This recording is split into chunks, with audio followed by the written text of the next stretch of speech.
जी शरी साहब ये बताइएगा कि ये ऑब्वियसली पाकिस्तान तहरीक इंसाफ से बात हो रही है या उस हवाले से बात हो रही है कि उसको बाकी जो सियासी फोर्सेस है उससे गुफ्तगू करनी चाहिए। यूसुफ रजा गिलानी साहब ने भी जिक्र किया।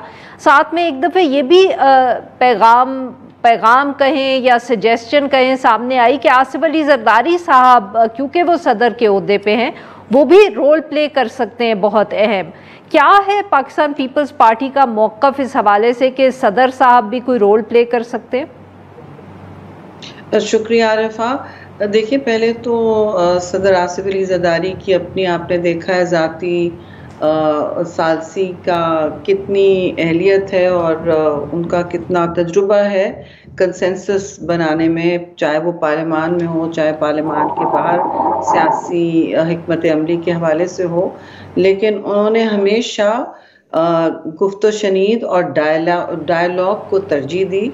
हमेशा कहा कि फ़रीकीन के दरमियान जब भी कोई ऐसे डिफरेंसेस हो जाएं तो फिर वो जो मसले मसाइल हैं फिर वो पाकिस्तान की अवाम और पाकिस्तान की अपनी रियासती साख को डैमेज करने लगते हैं। तो बेहतर ये है कि जमहूरी कल्चर के मुताबिक, जमहूरी अक़दार के मुताबिक आप बातचीत से सेटल करें इश्यूज़ के, ना कि हम एक दूसरे को मुस्तकिल तनकीद का निशाना बनाएं और सड़कों पर आएँ और हर जगह इश्तियाल अंगेज़ी करें, चाहे वो ट्विटर वॉरियर्स हों, रादर एक्स वॉरियर्स हों या जो भी।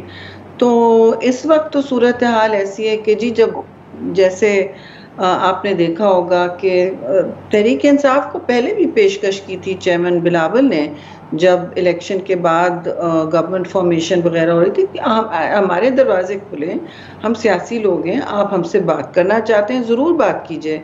और अभी भी कमेटी फॉर्मेशन में, सेनेट में हो, नेशनल असेंबली में हो, हर जगह हमारी कोशिश होती है कि उनको उनका ड्यू शेयर मिले। और लेकिन वो जो इस वक्त उनकी एक नहज है, एक तो थोड़ी सी उनमें सुबह कुछ और शाम को कुछ, जी सुबह जीने की तमन्ना, रात को मरने का इरादा।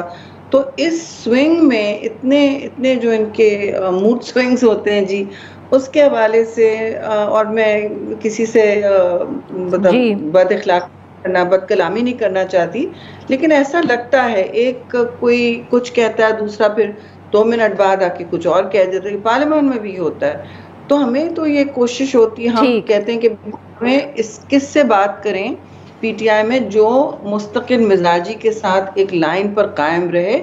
और दूसरी बात, आप ये भी तो बताएं कि आप बात करना चाहते हैं किस चीज़ पर। अब तो इस वक्त उनके सोशल मीडिया अकाउंट्स बहुत अजीब और गरीब और मैं समझती हूँ ख़तरनाक और खौफनाक ट्रेंड्स चला रहे हैं कि उनके पास सब कुछ नहीं है, तो वो तो खुदा ना खास्ता किसी भी एक्सट्रीम पर हद तक जाने को तैयार हैं। और ना करें कि वो